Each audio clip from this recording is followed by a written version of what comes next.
I do want to talk about what is the role of art in general. In the old days, when there weren't even any books, the role of art was, I think, very well to establish and maintain the establishment. And Well, the then, role of art should be preservation of the sacred.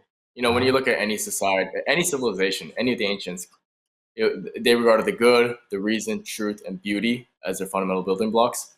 Right? The ancients talk always about this, and beauty in its purest form is the sacred, and that was a functionality of the artist for quite some time before postmodern art came into the equation.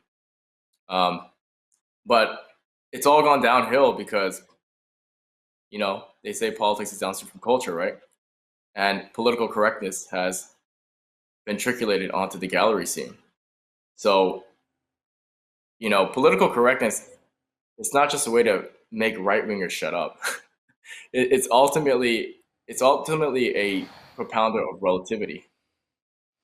And what happens is that when you remove masculinity and conservatism, you're removing objective standards.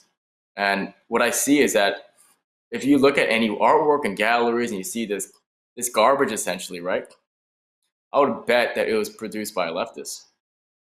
I mean, I'm almost certain at this point because I know all these artists.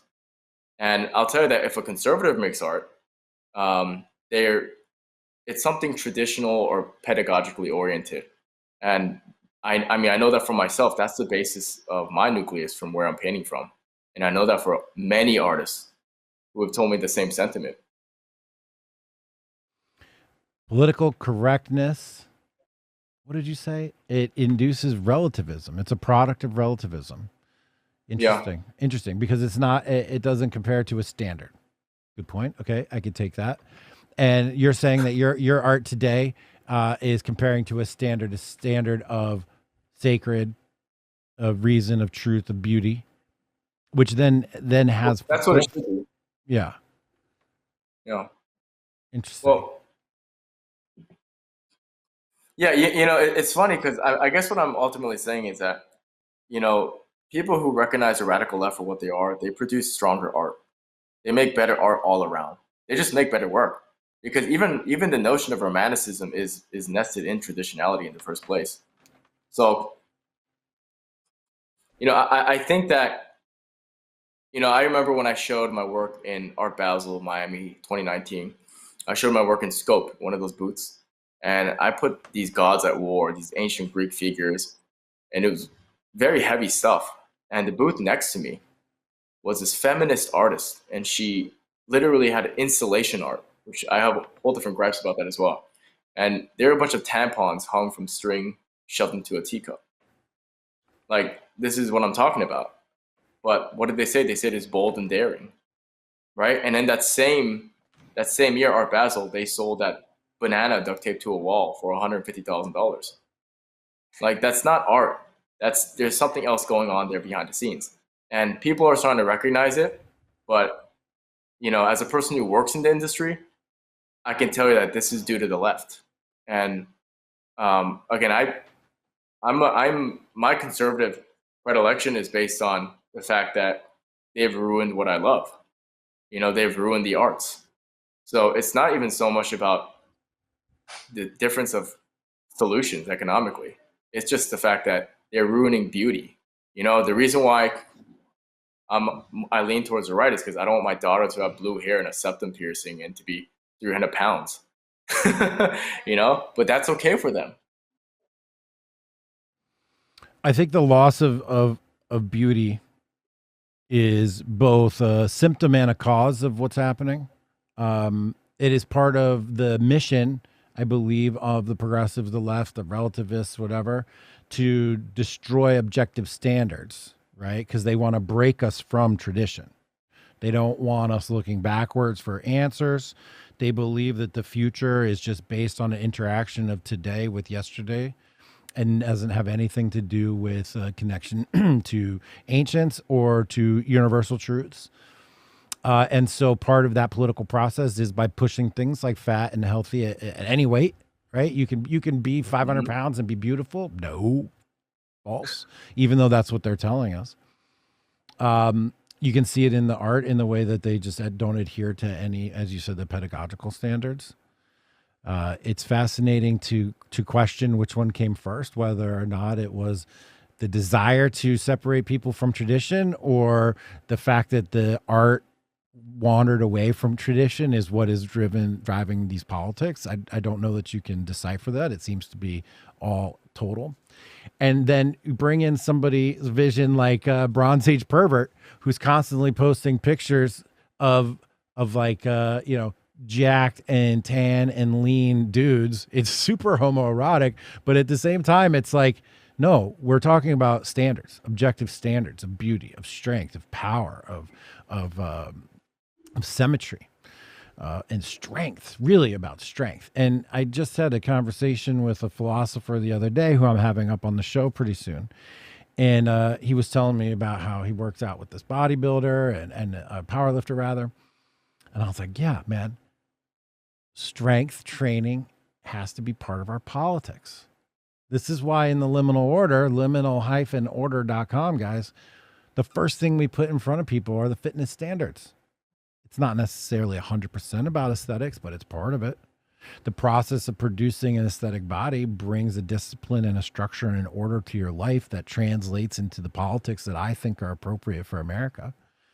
Fascinating to me that this has the same conversation going on in the art world.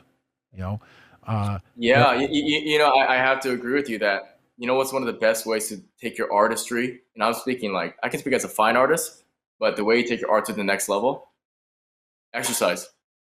I mean, it applies to everything. I think human beings are much more circumstantial than they like to believe. They did the study in the Telegraph, and they measured 150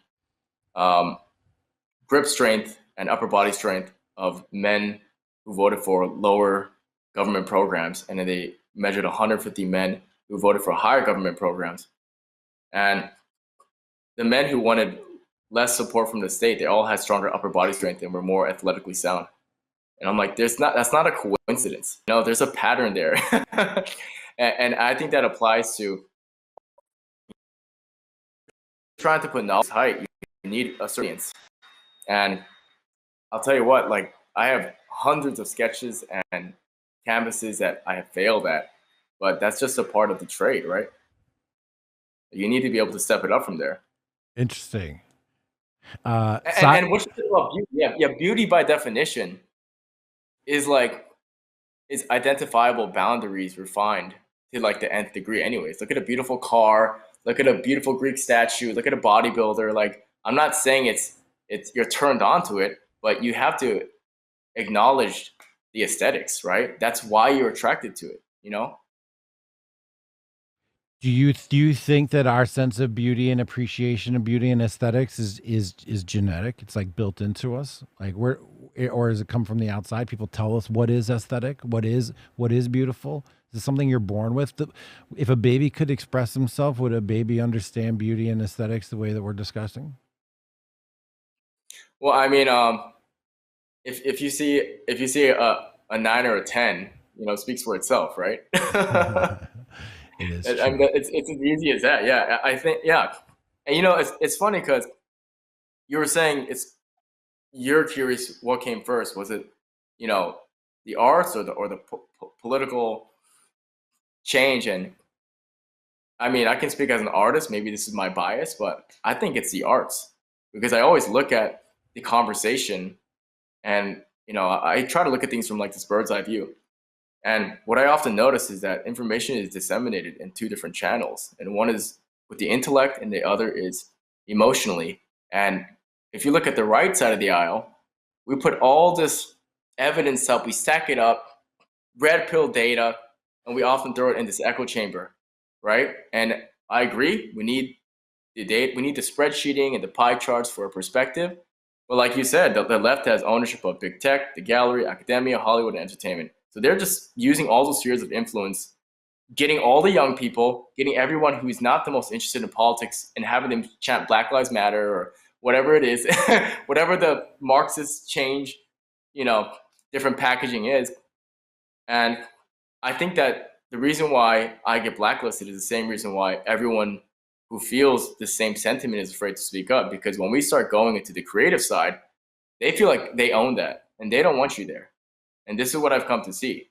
And I think there's so much novelty there that once we can sort of stop just repeating politics is downstream from culture as this empty mantra and become active participants either by supporting or creating art itself.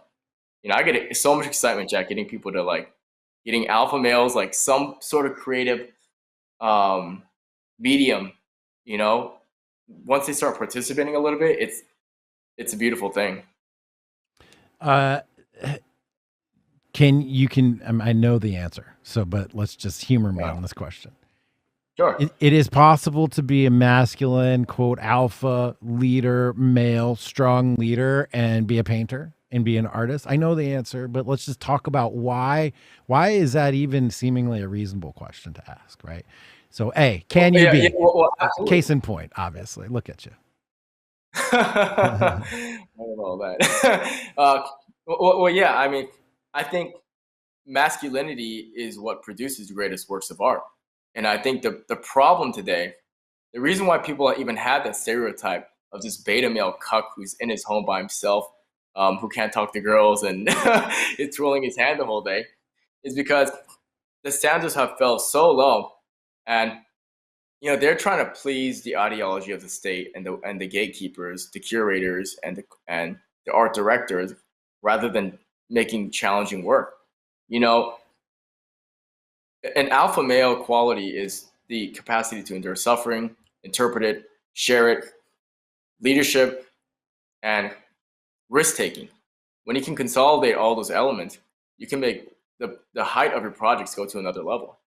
And I'll tell you right now, like these artists who are killing it in the New York City scene, these, where they're probably like 120 pounds and they just suck up to mommy gallery all day. That's really what's going on.